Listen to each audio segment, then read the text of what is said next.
video नका घ्यायचा कर अंदर हे असं इथं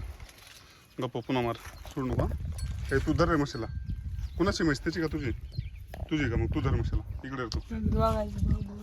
भाऊ भाऊ असला तरी पण ती म्हैस एक जणांना धरावं लागेल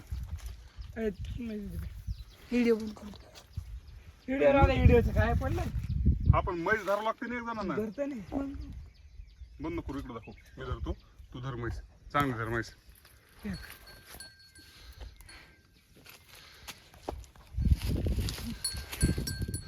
मित्रांनो या म्हशीच्या कानातून पू निघायला लागलाय आज 15 दिवस झाले आणि भायानं आज दाखवलंय कान एकदम सुजलाय म्हशीचा तर आज आपण भाईजळी या गावामध्ये आलेलो आहोत आणि हे भाया लाजायला लागला होता आता हे कमन लाजायला लागला होता त्याची त्याला माहिती कारण ह्याच्यात काही लाजायला आपण काही गाणे फिणे म्हणणार नव्हतात पण ठीक आहे आता ह्याच्यामध्ये आपण पोवायडीन आयोडीन सोडणार आहेत तिच्या कानामध्ये त्यासोबतच तिला जेंटामायसिन हे इंजेक्शन 3 दिवस द्यावं लागणार आपल्याला आणि निओमायसिन बोलस आपण लिहून देणार आहेत त्या त्यांना सकाळ संध्याकाळ 3 दिवस चालायचे आता तर बघूयात कशा पद्धतीने रिझल्ट येतो आजचा डोस देऊन आपण 3 दिवसाच्या नंतर परत एकदा फॉलोअप ट्रीटमेंट देऊयात